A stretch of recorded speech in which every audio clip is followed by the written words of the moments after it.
जो फौज की नौकरी है ये बहुत ही कठिन और कष्टदायी नौकरी होती है फिजिकल को लेकर, और इसीलिए हम चाहते हैं कि जो भी अभ्यर्थी कोशिश करें फौज में आने के लिए वो इसकी तैयारी जोर शोर से करें, और ये मान के चलें कि अगर वो शारीरिक तौर पे फिट नहीं है तो वो फौज में आने लायक नहीं है, क्योंकि ये जो कार्रवाई होती है ये इंटेंसिव फिजिकल एक्टिविटी है, जो कि आप जब तक इसके बारे में प्रैक्टिस ना करें, इसके लिए तैयारी ना करें, आपका चयनित होना बहुत ही मुश्किल हो जाता है। और आप लोगों के माध्यम से मैं ये कहना चाहता हूँ कि भारतीय सेना एक बहुत ही अच्छा सेवा का अवसर है देश के। ये जनरल साहब एक तरफ जवानों के हौसले बुलंद कर रहे हैं, यानी युवाओं को सेना में आने का ऑफर दे रहे हैं, दूसरी तरफ कड़ी मशक्क़त के बाद सेना की नौकरी मिलती है और आपको उसी हिसाब से तैयारी करना चाहिए। सेना की नौकरी इतनी आसान नहीं है, इसमें बहुत ही कष्ट भरे होते हैं, बहुत ही कष्ट भरी ज़िंदगी निकालनी पड़ती है, एक तरफ ये भी बोल रहे हैं। लेकिन जब अग्निपथ स्कीम को लागू किया था उसी समय युवाओं के मन से एक जो उत्साह था वो चला गया था कि देश की सेवा करने जाऊंगा, एक सैनिक बनूंगा और देश की सेवा करके घर वापस लौटूंगा। क्या ऐसा सरकार ने किया?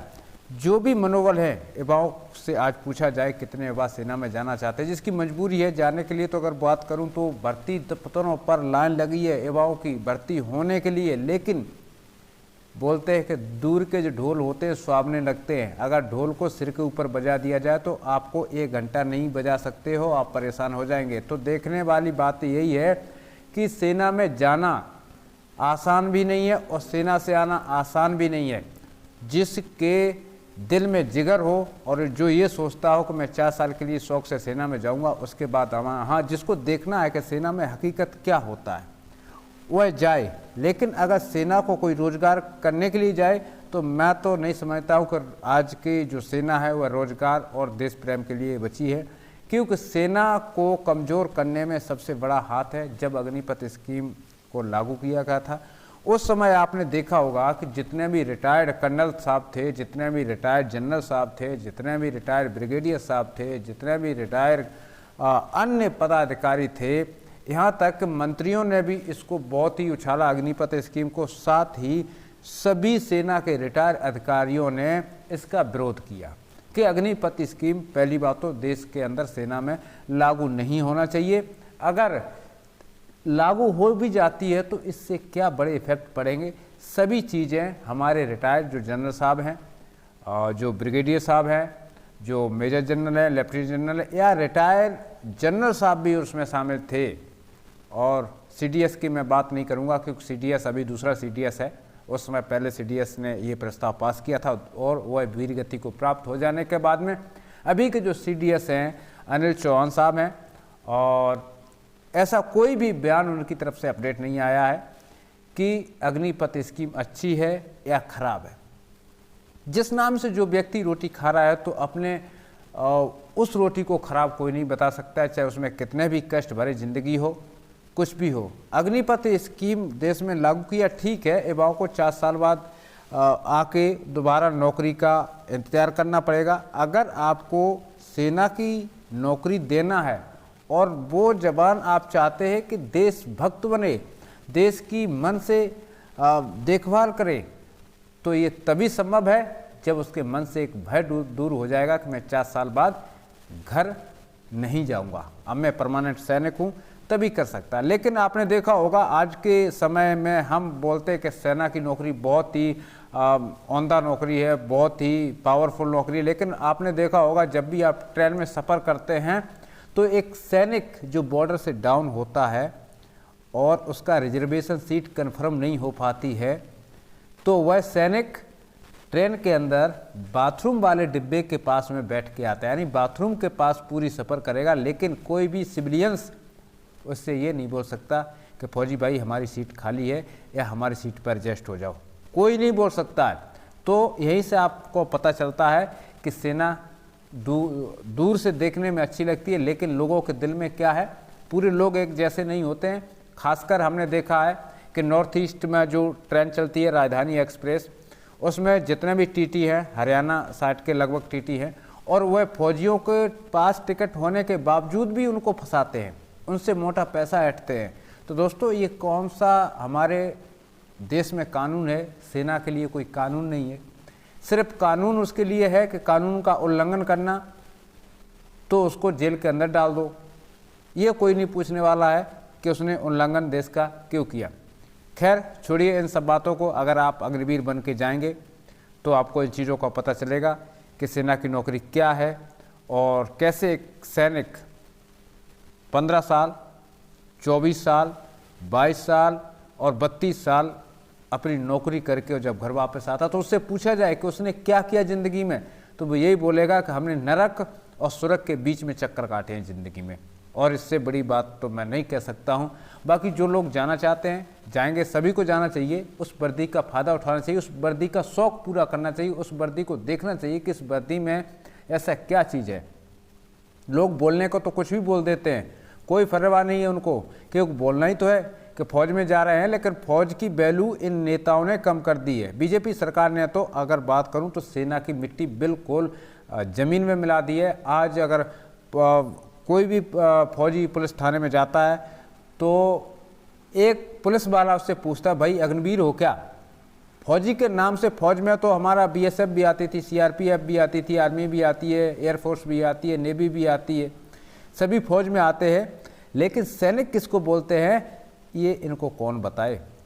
हालांकि बीजेपी सरकार ने अपना पैसा देखा है कि हमारा कैसे भी कोठी का जो तला है वो पैसा बाहर नहीं जाना चाहिए, वो अंदर रहना चाहिए। इस वजह से उन्होंने अग्निपथ स्कीम को लागू कर दिया, क्योंकि उनको सैलरी कम देना पड़ेगा और लड़ाइयाँ तो लग नहीं रही हैं। और किस लिए फौजियों को 60 से 80 हज़ार रुपये दे रहे हैं, एक सुरक्षा चाहिए। और अगर ये प्लान पास हो गया, इनको लग रहा है कि बीजेपी अभी तो जाएगी नहीं, ये शासन में रहेगी, तो इस वजह से इन्होंने अग्निपथ स्कीम लागू कर दिया कि आर्थिक को बचाया जा सके और अपने रिश्तेदारों के और अपने खुद के पड़ोसियों के पेट भरने के लिए ये हमारे फौजियों का पेट काट के और आज अग्निपथ स्कीम लागू कर दिया है। क्या इनको 4 साल बाद पेंशन तो देना नहीं है और 100 में से 25 परमानेंट भी हो जाएंगे, तो अभी लाखों की संख्या में आर्मी और एयरफोर्स नेवी के अंदर वैकेंसी खाली पड़ी हैं, वो तो पूर्ति हो नहीं पा रही हैं। 25-25% करके और हर साल ये हर तिमाही या छमाही कम करते रहेंगे। तो ये रक्षा मंत्रालय और बीजेपी सरकार की मिली भगत है, इसमें हम कुछ ज़्यादा बोलना नहीं चाह रहे। हम सिर्फ ये वीडियो बनाने का मकसद ये है कि एक तरफ ये जीओसी, इनको बोलते हैं हम लेफ्टिनेंट जनरल, सॉरी ये हैं मेजर जनरल, और इसके अगर इन्हीं के 3 स्टार होते तो वो होते लेफ्टिनेंट जनरल, और 4 स्टार वाला होता फुल जनरल, जिसके कॉलर पे 2 स्टार है वो जीओसी है। ठीक है, ये बोल रहे हैं कि आप आइए, मेहनत करके आइए, और सेना की नौकरी इतनी टफ है। आपको मालूम है कभी ये अपने जवानों को आपने बोला है?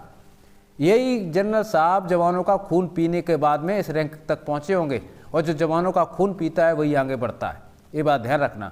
जो जवान के हित के लिए सोचेगा उसको कहो तो मेजर से आगे नहीं जाने दिया जाए, या अगर मेजर बन गया तो लेफ्टिनेंट कर्नल से तो आगे जा ही नहीं सकता। अगर जिसने जवान के हित के बारे में सोचा, जवान की मजबूरियां समझी, वो इससे आगे जा ही नहीं सकता।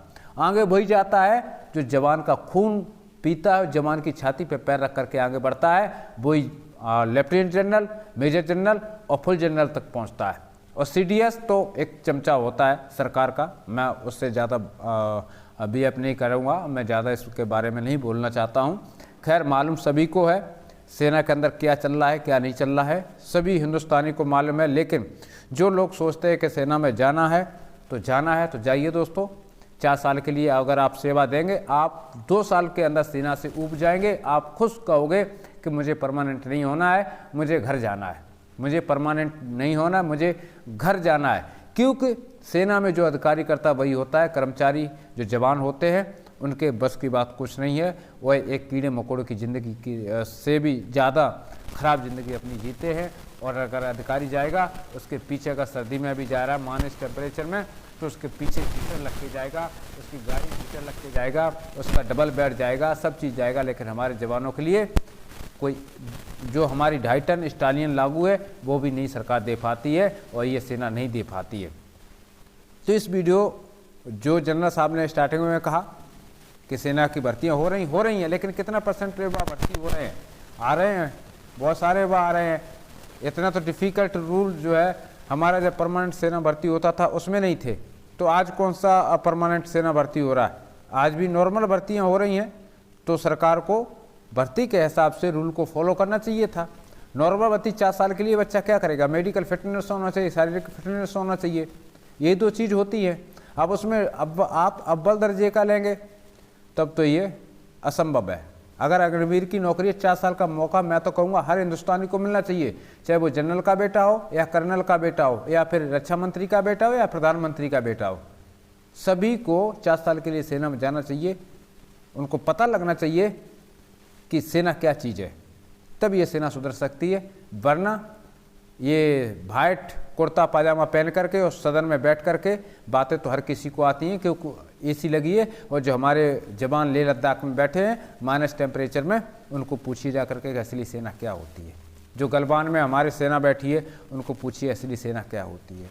जो माउंटेन एरिया में हमारी सेना बैठी है उनको पूछिए सेना क्या होती है। ये तो छोड़ दीजिएगा, सेना के अंदर जाइए और रहिए, तब आपको पता चलेगा कि सेना हकीकत क्या चीज़ तो होती है।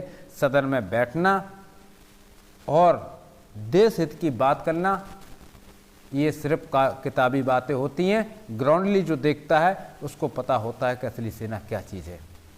तो साथियों, इस वीडियो में फ़िलहाल इतना ही। जब तक मैं रहूँगा आप तक ऐसी वीडियो पहुँचते रहेंगे। और मुझे जो सेना के बारे में उल्टा बोलता है, मुझे उसको लेकर के बहुत क्रोध आता है। इसी के साथ मैं लेता हूँ अनुमति। वीडियो यदि पसंद आए तो लाइक करें, चैनल को भी सब्सक्राइब करें। मिलता हूँ अगले वीडियो में, तब तक के लिए सभी भाइयों को जय हिंद।